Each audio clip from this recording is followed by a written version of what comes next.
Okay, let's get on with the analysis of chorale number 2, called Ich dank dir, lieber Herre. And if you have some complaints about the pronunciation, this is what I got from Google Translate. Direct your complaints to Google Translate. Something that I did not do in the previous analysis was to play the tune on its own. The tune on its own. I'll do it now. I'll start doing it now. I think it's a good idea to hear the tune and then the harmonization. So let's see. I'll proceed phrase by phrase, cadence by cadence. Key of A major. Key of A major. Let's have a look at the first one. Yeah. First phrase right there. See what happens. In 4/4, key of A major.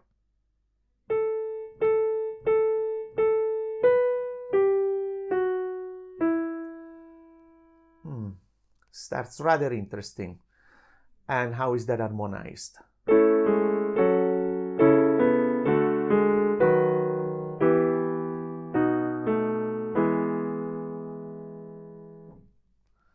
Okay, analysis. Key of A major. We have chord 1. That's a passing 7. It's a passing note. Okay, I'll put the 7 there. There you go. 1 7 passing, going to F sharp minor.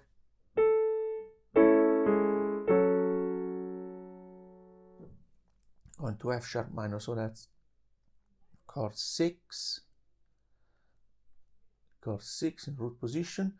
Then the bass jumps to C sharp. Bass jumps to C sharp. We have another A major chord. A major first inversion. A major first inversion. Now, nice, lovely line. Lovely line in the tenor. That's a passing note. This is chord 4. That's chord 4 in root position. It's a D major chord. Now look how that chromatic passage in the bass. Da, da, da, how that's harmonized. Chord 4. The bass D climbs to D sharp. That's harmonized as chord 2 chromatic. 2 chromatic first inversion. Now that functions as 5 of 5. However, there's a surprise there in the tune. See that? Now I'll put the function there. 5 of 5. There's a little surprise there. Da da da. There's a surprise right there in the tune. We haven't got a G sharp. We have got a G natural.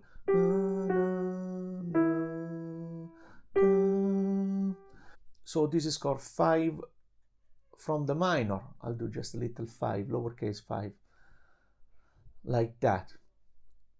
Okay, so that comes as a little surprise so early in the tune. Next, we have again a B chord, again 2 chromatic with a 7 now. That's a passing 7. So that's 2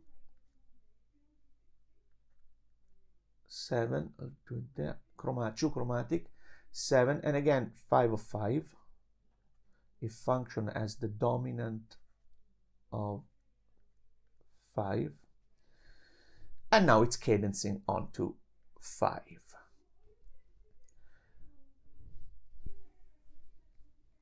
Five now, just 5, because the G is sharp. And what's the effect of that? What's the now there's a nice thing happening. Here we have an E minor chord, and here we have an E major chord. What's the effect of that? See what we hear. What do we hear at the cadence point, at the point of cadence? Let's see.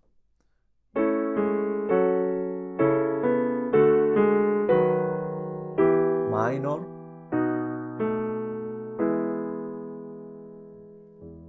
then a slow E there.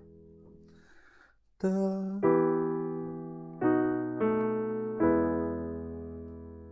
Okay, let's apply a simple idea. What if the harmonization, what if the cadence was on to 5 minor? Let's listen.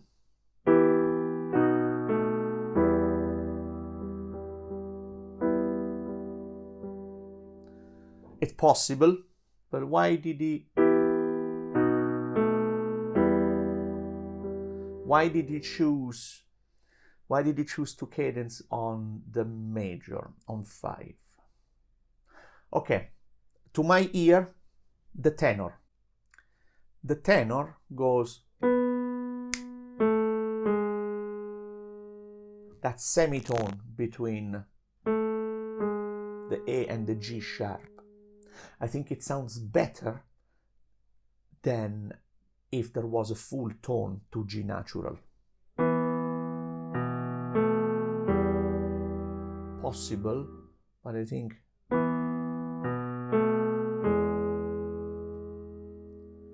he preferred to hear this.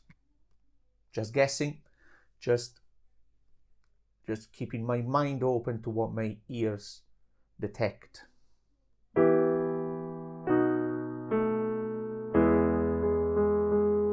I think that's a G sharp is nicer than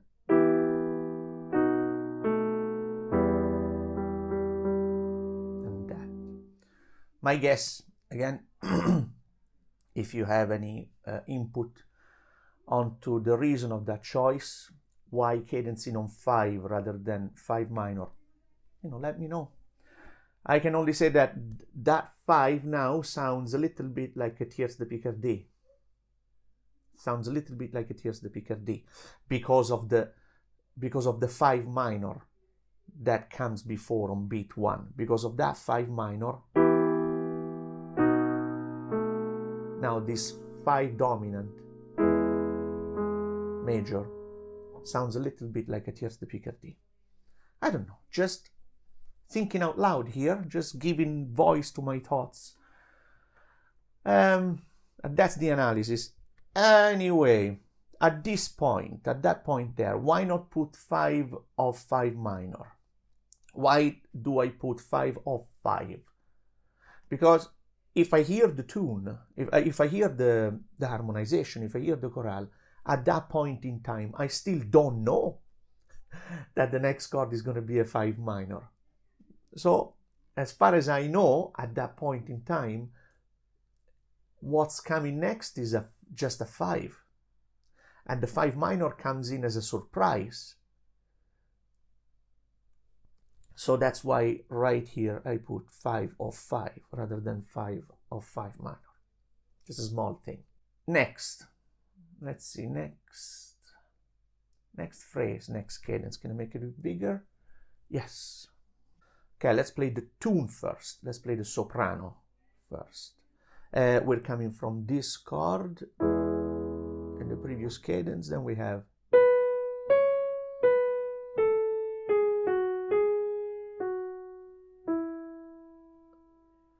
and let's see how it's harmonized.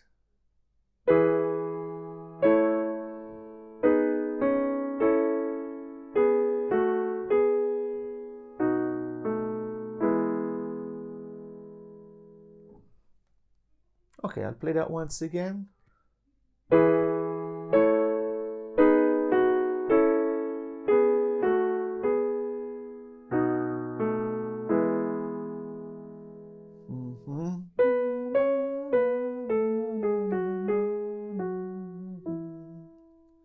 Right. So we have chord 5 again. 5 going to 1. Now, okay, we have that thing with the 6-5, I think, that happens sometimes. Let's see. First of all, I can definitely see that there's one chord per quiver on this beat. first chord here, I'll go with the modern chord notation up here, just to keep it in mind, is a G sharp, because I have G sharp, B, and D sharp. That's a G sharp minor, right, on the first quiver. G sharp minor. The second quiver drops, so that becomes simply a B. That becomes simply, yeah, that becomes simply B major, right? A B major.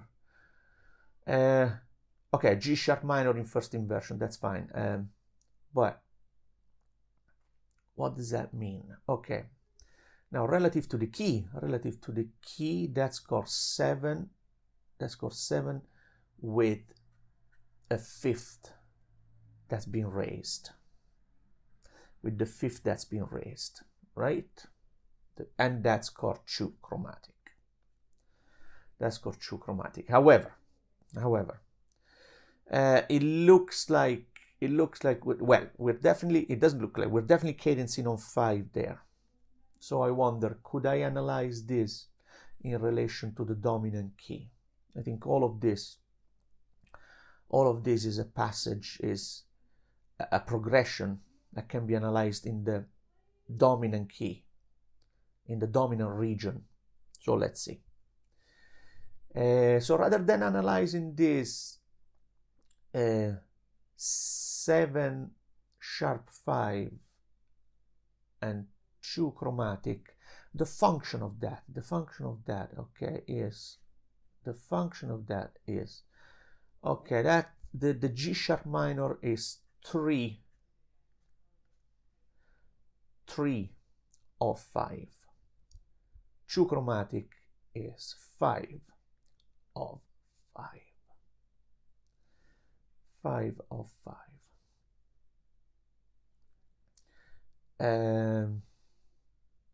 Here I have just an A major, so that would be 1. That would be 1, which is 4 of 5.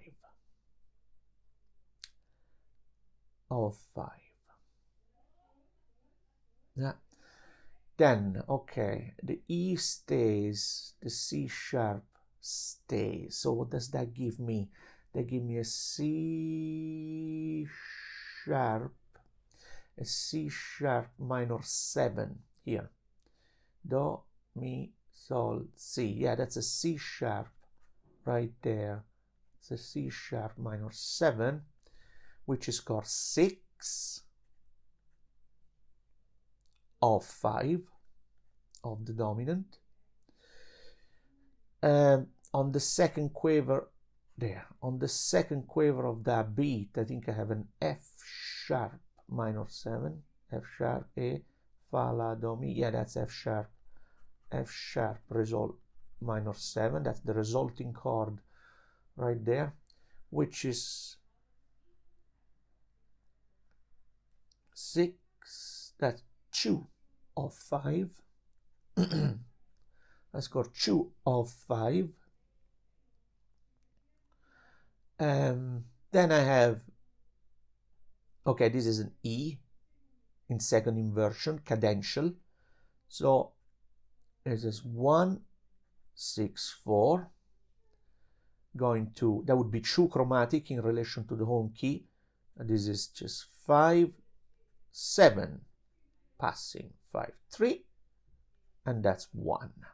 So all of that in parentheses of 5. All that progression in parentheses can be analyzed in relation to the dominant. 3, 5, 4, 4p, 6, D if you want, D, because it's the 7 is in the bass, D, 2, B, because the third is in the bass, in the lower voice, and then 6, 1, 6, 4, 5, 7, 5, 3, 1 of 5. Now I could, if I want, I can analyze it. I can analyze all of that in relation to the home key if I want. Now I'll do it here. So that's already 7 with a sharp 5, functioning as 3 of 5. 2 chromatic in the second quiver, or it could just be 2 chromatic. The whole beat could be 2 chromatic 6/5, 6/5, if you prefer.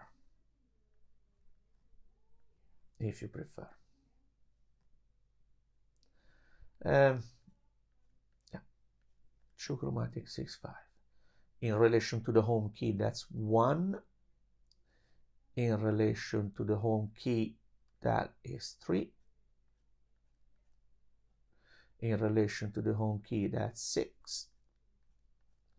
In relation to the home key, that is 5.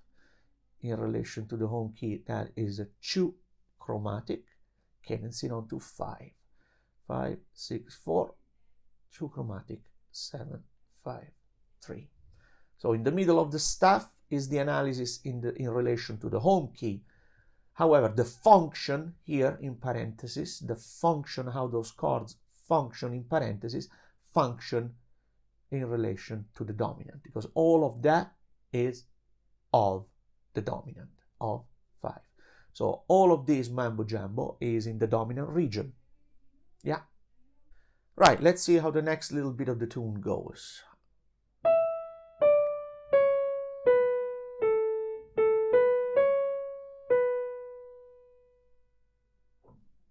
Make it flow. Now.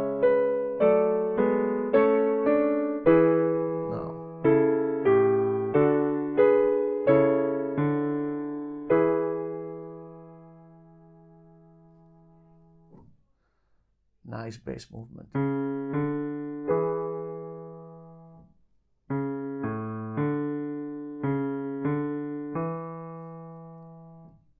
Okay, analysis. Now I have C sharp minor there, so definitely chord 3. Definitely chord 3. That's a passing note. This is a D major. Okay, there's a bit of a moment there.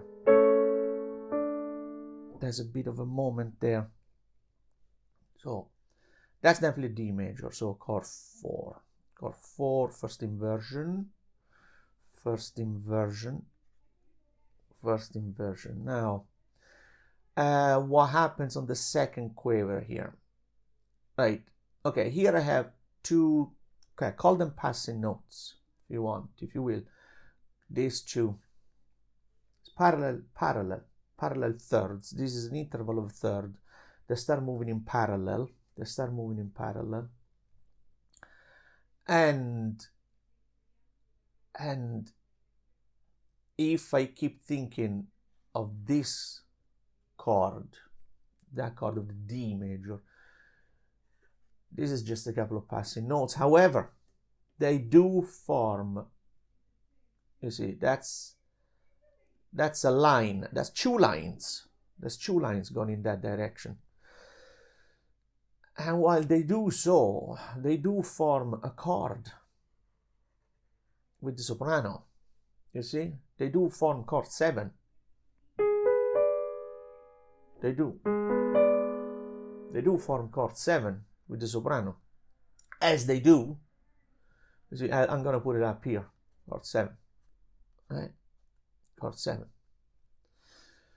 As they do, this A, which is still being sounded, that A becomes dissonant with the whole lot. You see? And then it's played again here when it's consonant again. Right? So, how do I analyze that? Do I give a label to that chord in the second quiver? I feel I should, but if I label it 7, how do I call, what do I label that note? It's not a passive note, it's not an inner pedal. You could call it an inner pedal, but doesn't a pedal stretch over an extended period of time? You see, isn't a pedal something that stays on for a little bit of time, not just for a quaver? So again, I'm stuck for a label, I'm stuck for a word. How do I label that? How do I call this dissonance, which happens as this double line forms a harmony with the soprano, as those two lines, as the tenor and the bass, form a harmony with the soprano on the second quaver there? What do I call that A, which becomes dissonant just for a short time? What do I do? What? Any suggestions? You see, and for now I'm just calling it the discord. It's not, see, it's definitely not a passive note, it's not an appoggiatura, you know, it's not,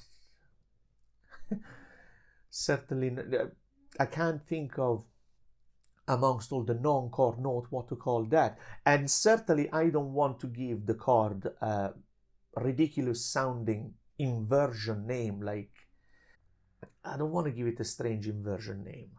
But I cannot deny the harmonic reality of that second quaver. Now, so I'm going to call that chord 7, and I'm going to call this just a discord.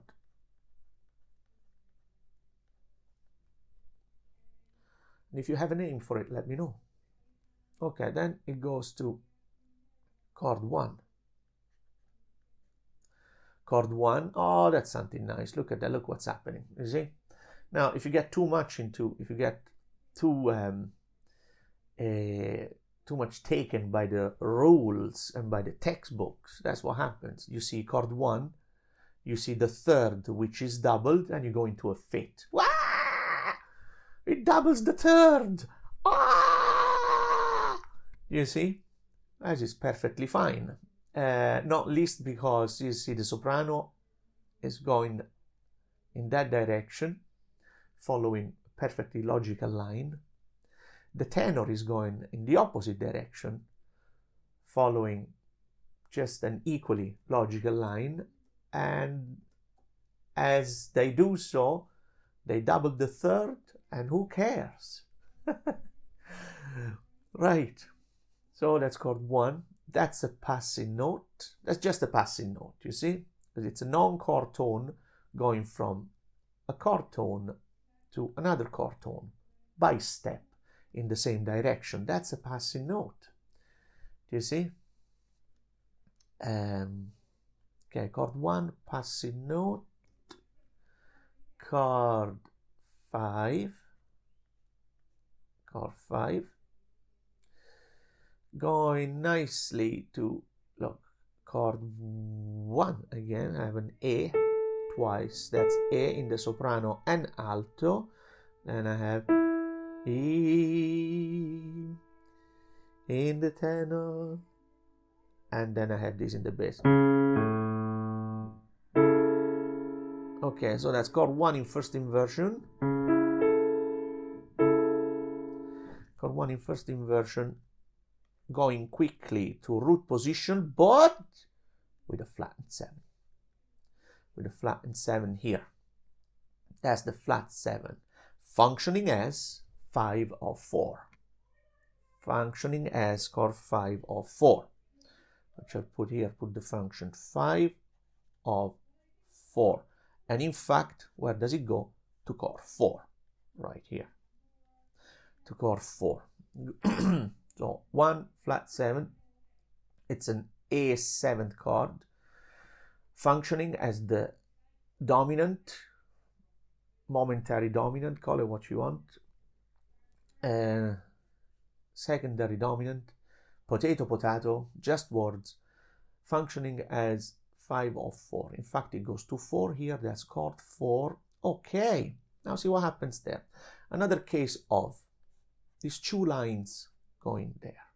And now the chord is clearer, and there are no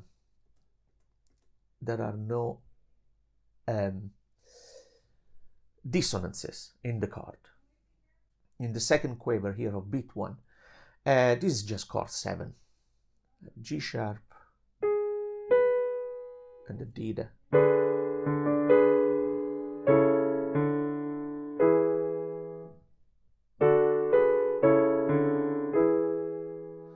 So I have chord 4 here, this is chord 7, I'll put it here in the middle because I have no room. Chord 7, functioning as 5. Yeah, it does function as 5 because it goes to 1, it resolves to 1. But look at the voice leading of tenor and bass, right? I'll put the function here as 5, right? Look at the behavior of the D. Now the D is the 5th of the chord, of chord 7, but it's also the 7th of the function, the 7th of the dominant function. Now the 7th, look at that, the 7th is expected to drop, and so it does in the bass.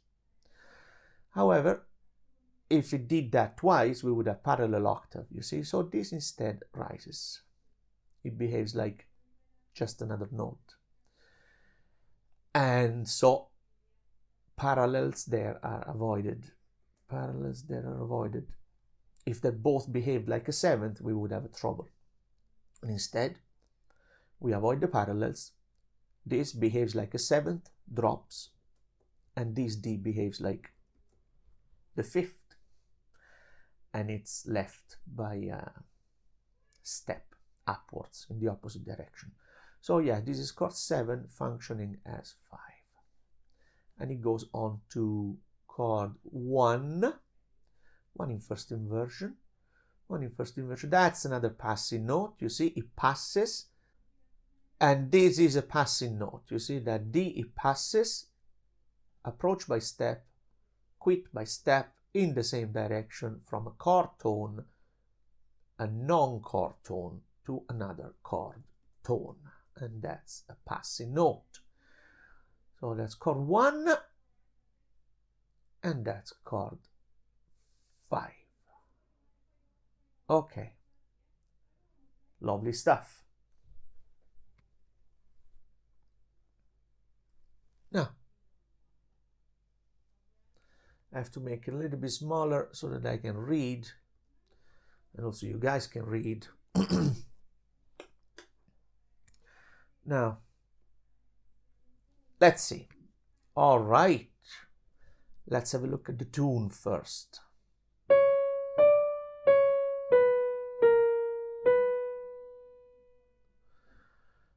It really couldn't be any difference, you see, it's cadencing onto B minor. You can already hear it without the chords underneath.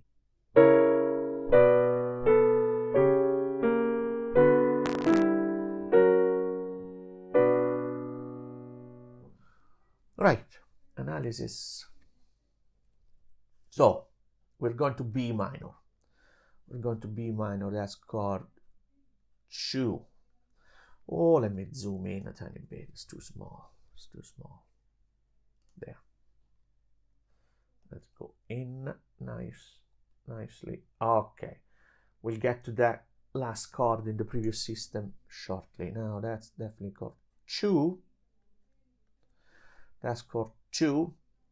Okay, this is an F sharp chromatic, F sharp major. So that's 6 chromatic. 6, that's chord 6 chromatic, 5 of 2. 5 of 2. 6 chromatic, 5 of 2. Now, what do I have here in the previous beat? By the way, it's not a bad idea at all to work backwards. Working backwards works. Okay, I think I have 2 chords. Okay, this is a B minor in first inversion in the first quaver. yeah, C, S, B. I do my solfeggio in Italian instinctively. C, Re, Fa diesis. Yeah, so that's B minor. B, D, F sharp. So let's chord 2.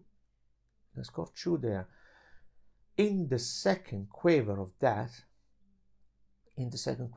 beat, what do I have? I have some kind of an E minor chord. Is that right?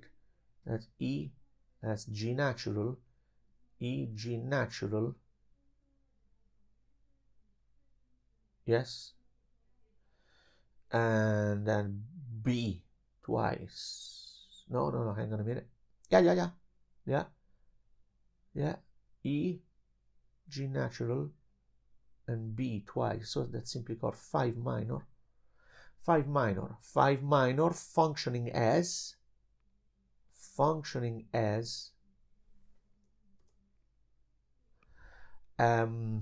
what's E minor in relation to B minor? That's 4. Yeah. So 5 minor functioning as 4 of 2. And actually I don't need to put a lowercase. Yeah. That's because we know that 4 is a minor triad in B minor. I don't need to have a lowercase 4. It's not 4 from the minor. I'm analyzing the function in B minor, and we know that chord 4 is minor. It's an E minor. It's an E minor triad. So 5 minor, 5 from the minor in A is 4 of 2. And what do I have? So, and that's 2. So that's simply 1, 4, 5 of 2. Can see no 2. So 1, 4, 5, 1 in B minor. Okay, can I push it another beat back? What do I have here? C sharp. That's a nice 4/3 suspension, I think. What do I have? What notes do I have? I have a C sharp, a G,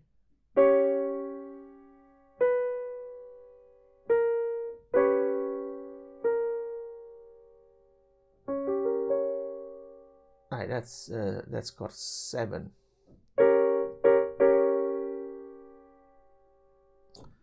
Oh, wait a second. Okay, now let's see. Let's start from the beginning of the bar. Let's start from the beginning of the bar and go ahead now. Now that's a B minor, so that's chord 2.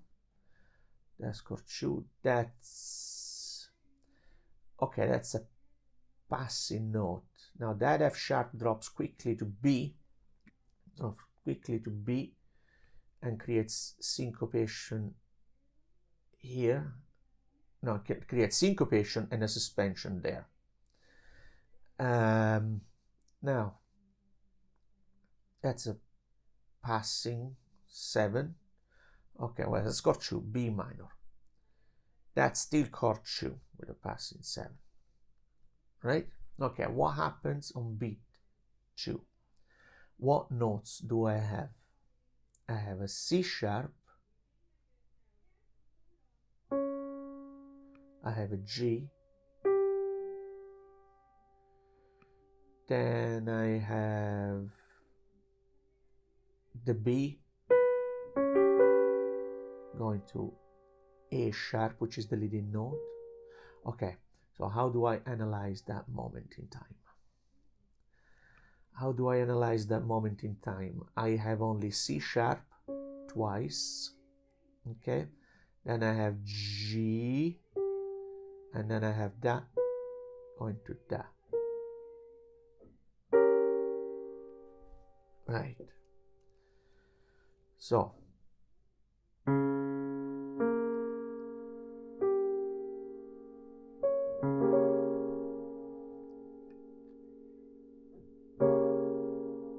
the leading note is A sharp. So that's a diminished chord with one note missing. That's a diminished 7 chord with one note missing, right? Yes. It's okay. It's a diminished on A sharp. Now, if I am to order those notes by thirds, I have La, Do, Mi, which is not there, and Sol. So this is ordered by thirds. The E is missing. So it functions as an F sharp. That's the function, the F sharp, which is 5 of B minor. Okay, so in the system that I use, I just analyze that as 5 diminished 7 of 2. So that would be 5 diminished 7 of 2. 5 diminished 7 of 2, which is what I have here in, which is what I have here in parentheses. In relation to the home key, that is 6 chromatic diminished 7. 6 chromatic diminished 7 as the function. That's the function. I take the F sharp functioning root to analyze that. A sharp is the leading note. There is a C sharp. The E is missing, and I have the G.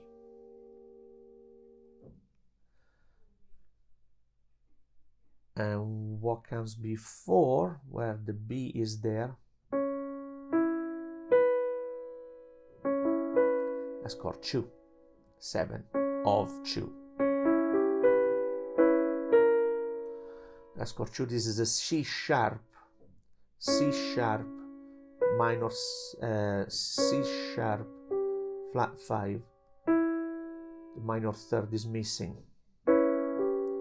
So in relation to the home key, I analyze that as 3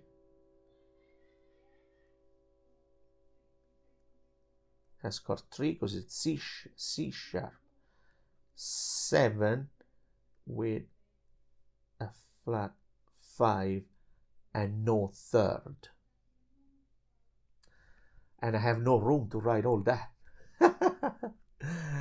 And the function of that is 2, 7 of 2. Oh, that was a marathon. So all of that is of 2. You see, I have 1 here, 1, 7, 2, 7, 5 diminished 7 functioning as 1, and 4, 5, 1 of B minor. And outside the parentheses, I have the analysis in relation to the home key. Now, I believe that, if I remember well, in associated board, other systems would analyze the diminished 7 chord as diminished on A sharp, and then the function, and then, you know, they would specify the dominant function.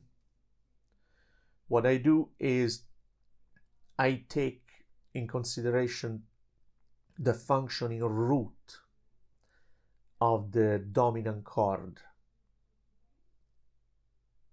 and use that to label the chord. So that functions as a dominant 7 with a flat 9. Anyway, again, potato. As long as it's clear what the chord does. Now, that first chord, I have a C sharp down here, I have an E,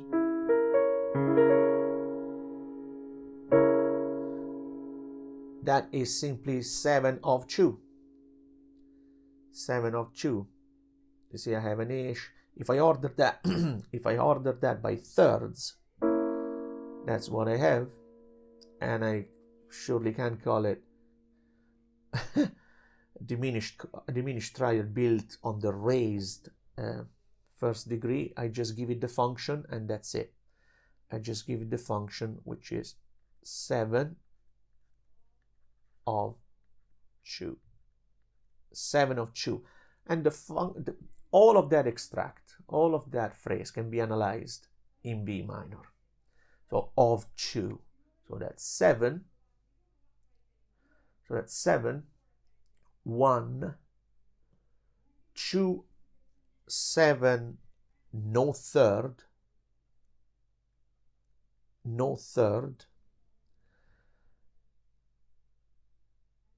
5 diminished 7, leading note is A sharp, 1, 4, 5, 1 of 2. And outside the parenthesis is just the analysis in relation to the home key. So yeah, that's chord 2, that C sharp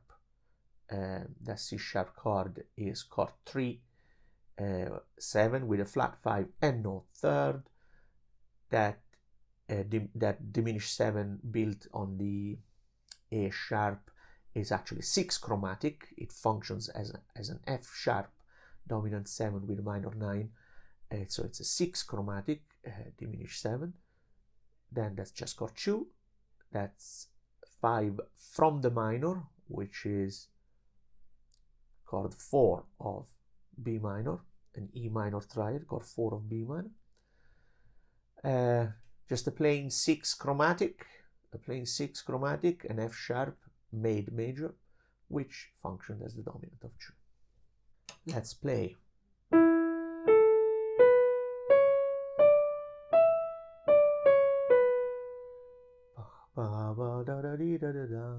See, very singable, very.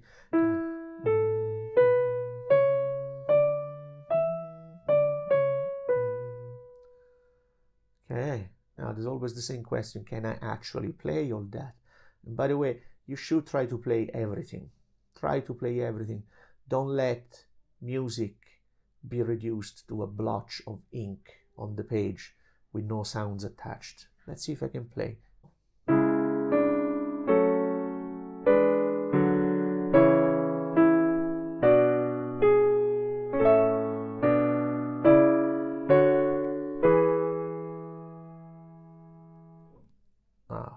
Lovely parallel tenths there between but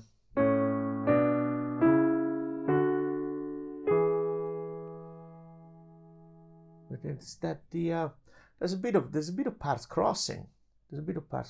I would say God, is that that's the alto. Yes, that's the alto. That's the alto, which is below the tenor, which has momentarily gone onto the top staff. Well, anyway, let's see what happens there. Interesting. Okay, now put my inset back in. I'll get rid of the inset as I get back there later. Okay, so I'm coming from chord 2. That's chord 3, C sharp minor with a passing note. Chord 3. Chord 3. This is a passing note. It's a passing note. Now, what am I having here? Chord 6. Just the natural order of the circle of fifths. After 3 comes 6. An F sharp minor chord. Now look, perfectly logic, stepwise motion in all voices. Okay, so that goes up, the alto goes up. I have this one resulting, and bass and tenor go in parallel downwards. So what are the resulting harmonies? This is chord 5/7.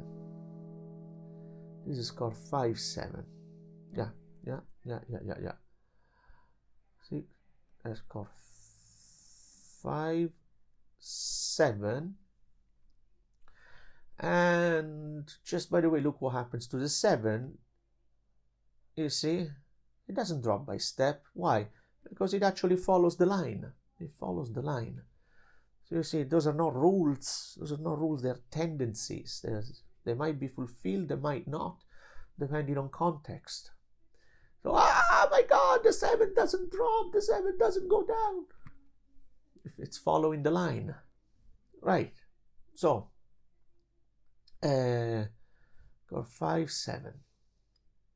Now, what's happening here in the second quiver? I still have that in alto and soprano. And what do I have here? Okay, now that becomes chord 2. That's a B minor. Yeah, I have B, D, another D, and I have sharp. Yeah, it's a D minor, the resulting harmonies. Because of those two lines, the resulting harmonies on the second quiver is chord 2. 2 in first inversion, 2B. Okay, 2B, and that's chord 1B. A C sharp, E again, a C sharp. Now, what a big jump in the tenor.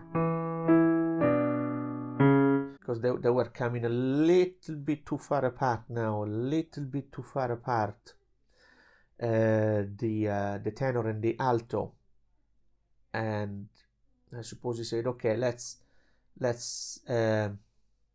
reconstitute a more natural type of spacing between the notes. So the tenor made that jump. Right, so what? Okay, I've got 1B, there's still 1B. And again, on chord 1, I have the third doubled there, and in prominent places, such as the soprano and the bass. Oh my God, the third is doubled. Hey, mark it down, mark it down. Easy. Easy does it. One line goes up, one line goes down by step, and that holds it all together. And that makes it all nice and dandy. Now, a chord 2 here. Chord 2, that's right. In root position, this note, that note, a G sharp, does it create a harmony? Yes, it does. It creates chord 7. It creates a G sharp diminished triad. It creates a chord 7. So I'm going to 7B, 7 in first inversion, which goes to 1, functioning as 5. Will I put the function as 5? Yeah, I suppose so. I'll put it functioning as 5. It goes to 1. It does go to 1. Even if that would be the 7th of chord 5, doesn't behave like a 7th. It actually, I have fifths there, but this is a diminished fifth, so that's okay. And it's chord 7 to 1, so it's all nice and dandy. How do the voice behave? How do the voice behave? Is that's if I can only assume that's the alto, so the tenor must have done that, and then it goes that. It's a momentary crossing of the lines, just momentary. Oh my God, the lines are crossing. Ah! So let's see. Let's finish this analysis now. there. Chord 7 going to 1. And the second quaver, does that do those two notes create a harmony?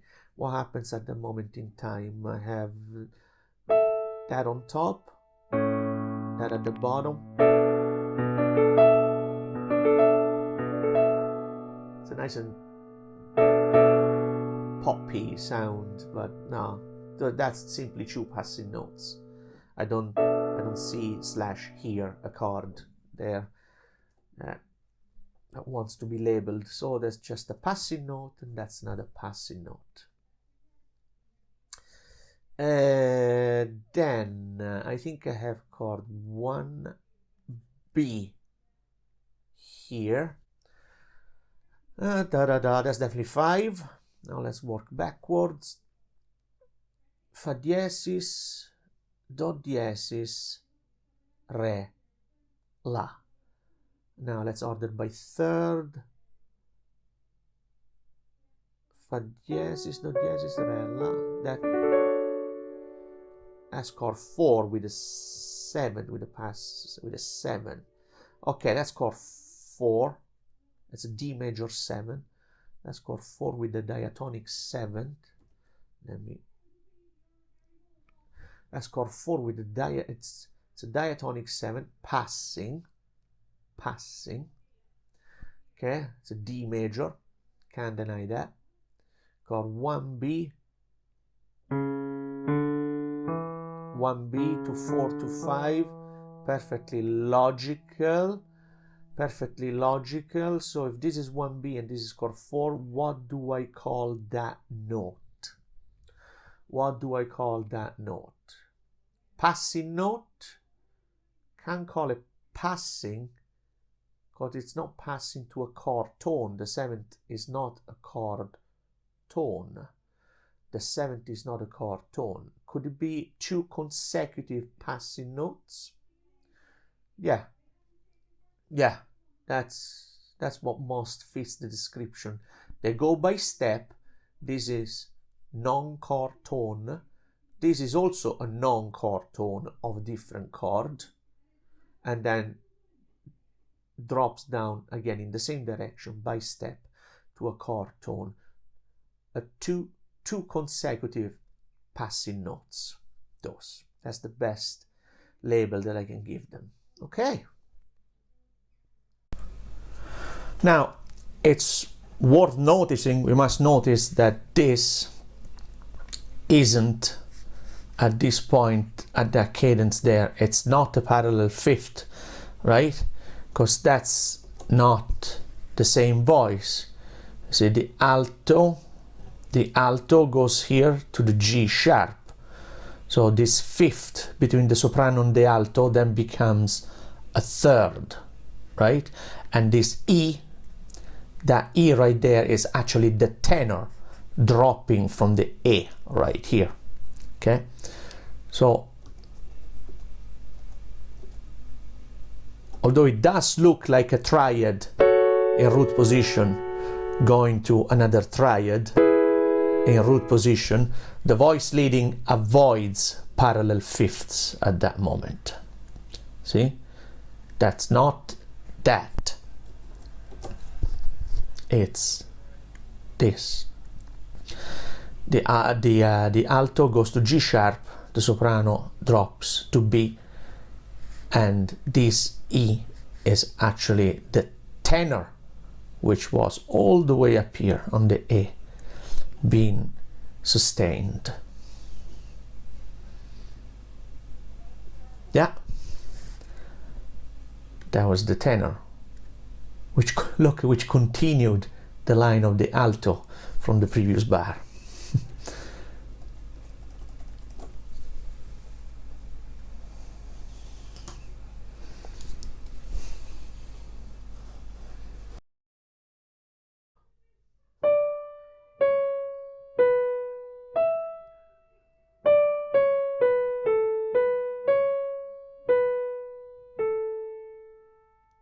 Okay, everything together now. It's going to be a bit of work. I'm going to have to slow down at times.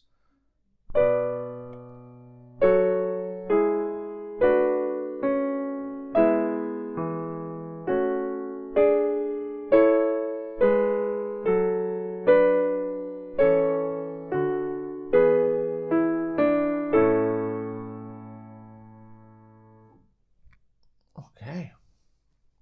Tough analysis.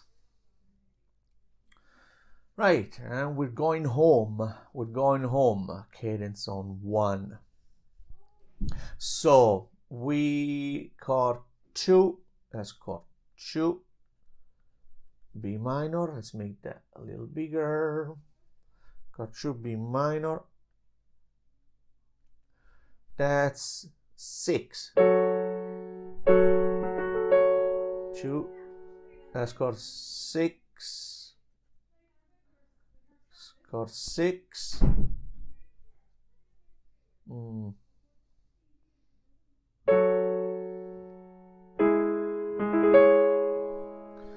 Okay, that's second quaver there. That's second quaver.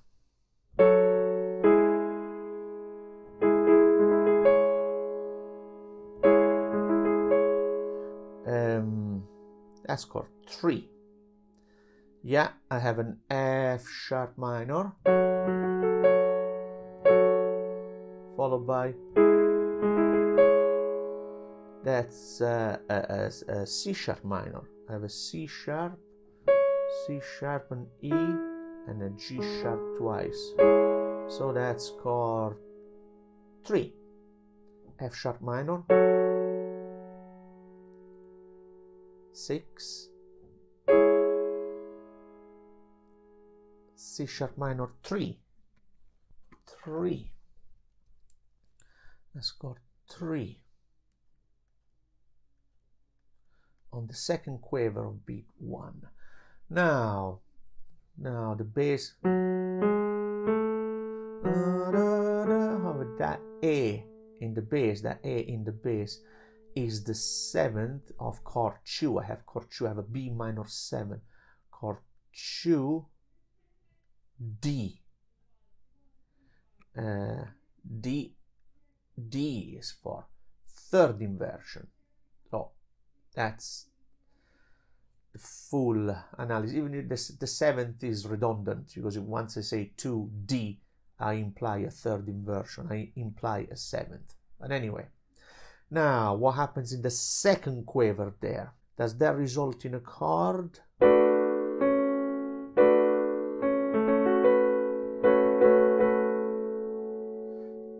Not really. No, that's just a passing note. That's a passing note. I can't. That's that second quaver. That's the second quaver of beat 2 result in some harmony.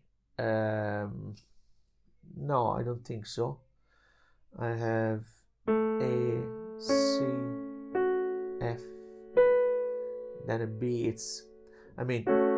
Well, it does create some F sharp minor for a moment, but the tune is the 11th of the chord. No.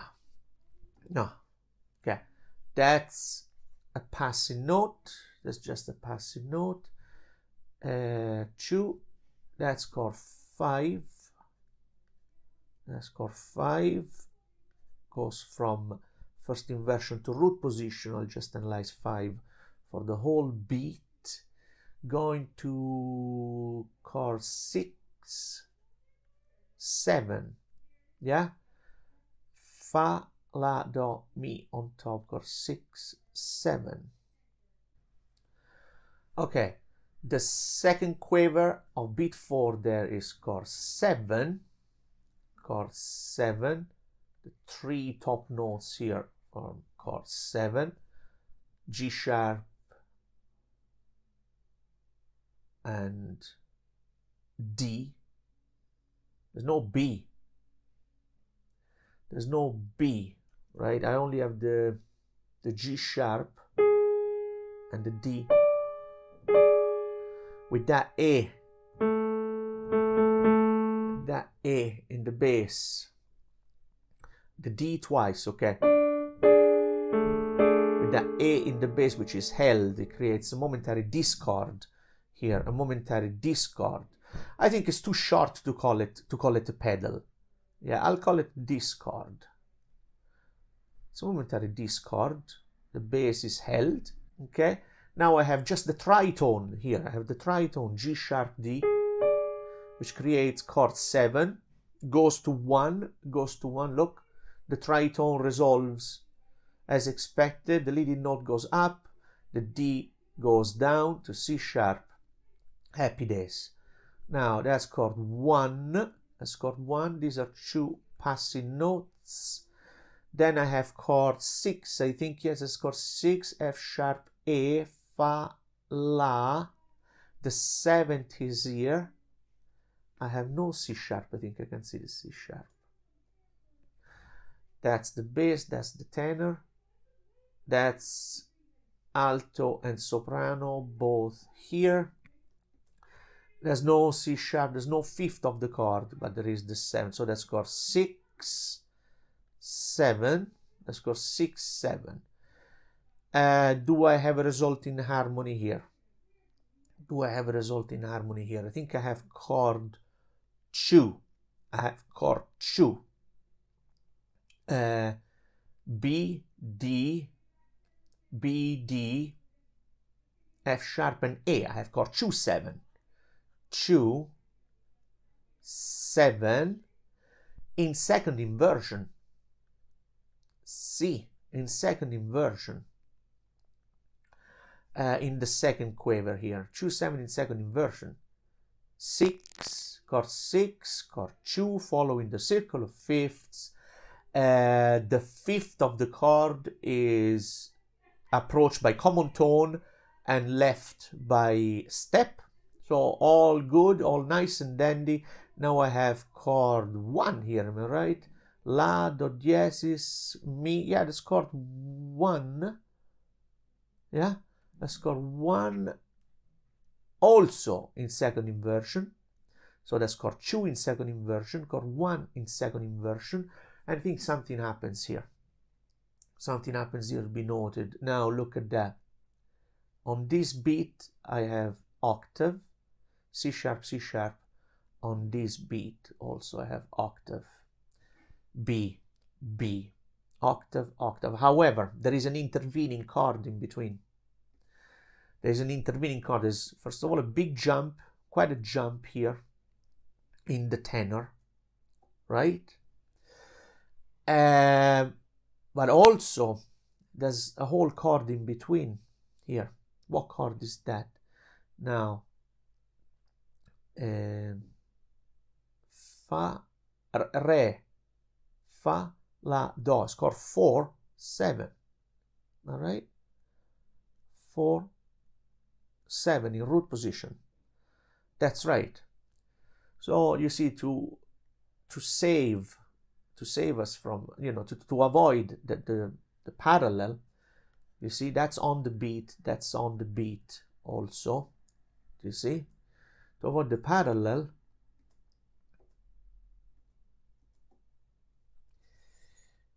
he put a chord in between. He put a whole chord in between, chord 4, an intervening chord, chord 4.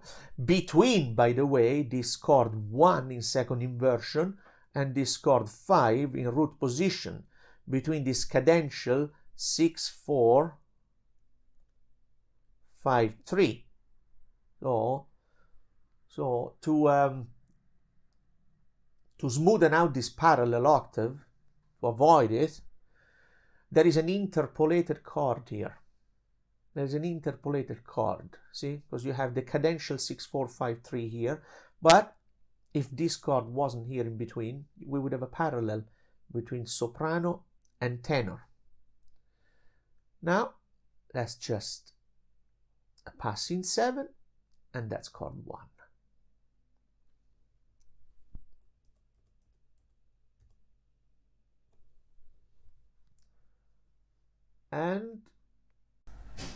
And one last consideration, looking at the bigger picture, you could say that